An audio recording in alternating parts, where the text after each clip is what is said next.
Hi, I'm Lori Seeby, and I've been in Kodiak since 1977. I was first introduced to the Red Cross as an intern when I was doing an internship as part of my community health degree in Bellingham, Washington. So I did 3 months with the King County Red Cross in their disaster services and health and safety section, and was really impressed with what I saw the Red Cross doing for the community. The services they offer, whether it be for someone who's had a fire, whether it be classes, was phenomenal, and I had never been aware of that before. So decades later in Kodiak, I finally became an active volunteer here in town, and it's a great opportunity. Anyone can volunteer. We ask for people to volunteer. We need volunteers. I'm currently working with the disaster services aspect.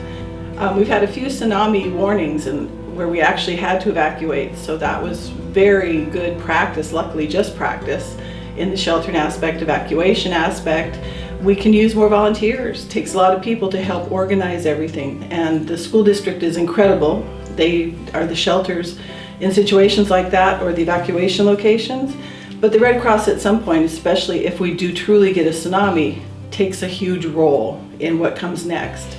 We need lots of people to make that work. My name is Pat Gibbs, and I've been a member of the Red Cross here in Kodiak for about 4 years now. And I originally joined to help out with disaster response. I live out in the Women's Bay Bells Flats community and had been looking forward to helping my fellow neighbors in that. From there though, you kind of can just get involved however you would like. There's all sorts of classes you can take online. I became a caseworker to help with fortunately infrequent home fires that we have here in Kodiak, and have responded to assist families and those living in apartments from time to time in Kodiak. For me, being a Red Cross volunteer is just a small way to give back to my community. Kodiak, as we all know, is an amazing place, and many people reach out to those in need. And I just felt that this was a small way that I could help and contribute to helping those in Kodiak. So I've enjoyed it. I've met lots of great people, and I encourage you to take part. My name is Jerry Ford Roberts, and I'm from Kodiak. I've been a Red Cross volunteer since about 2013-2014. I signed up to help out in the shelter and in case of a national disaster. The reasons why I joined was to help out, be a part of the community of Kodiak in case of a disaster. We need volunteers for the shelter, everything from nurses to mental health to just people to help assemble cots. A lot of people think of it as a disaster here in Kodiak as being a tsunami. But there's been wildfires here. There's been mudslides. We had a mudslide just a few years back that cut off Bells Flats to town. There's been numerous of fires, home fires, and then the earthquakes that we've been having. They haven't been real big, but there's always a chance that one day we're going to have a major earthquake here. A major mudslide, rock slide that will trigger a tsunami. Tsunamis are not just triggered by earthquakes, but they're also triggered by mudslides, by rock slides, from an earthquake, or just from a lot of rain. So there's different types of disasters that we face here living in Kodiak, and we need to be prepared. We need to have stuff in order and know your evacuation routes. Know where they're safe. A lot of people go up Pillar thinking, oh, I'm on a mountain, I'm safe.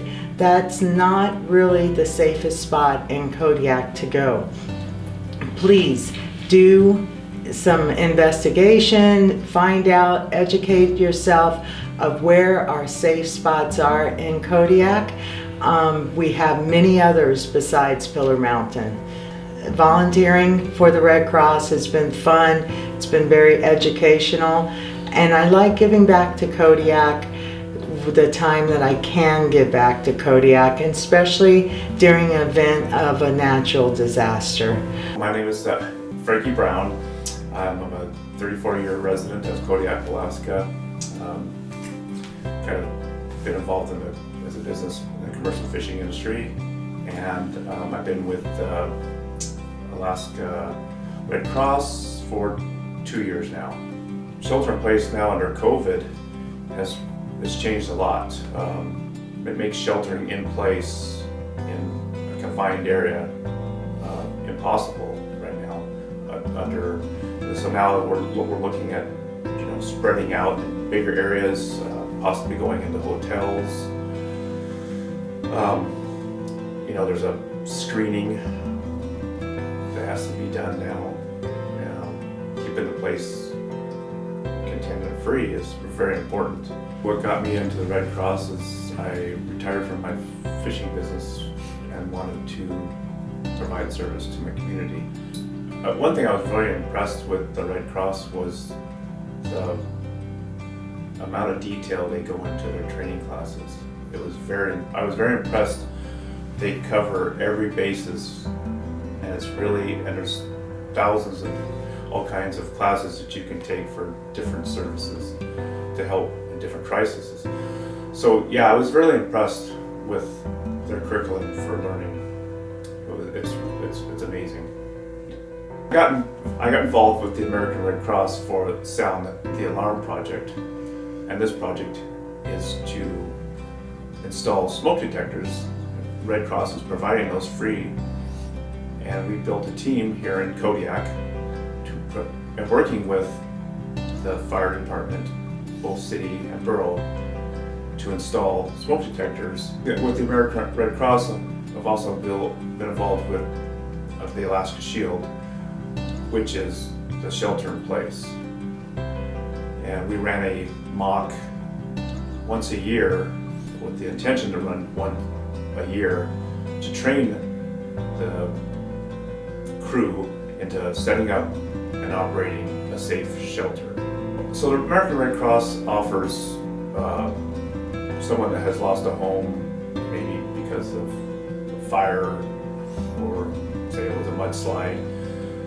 So there's some money assistance is available, immediate food, water, comfort. I mean, that's basically at the beginning.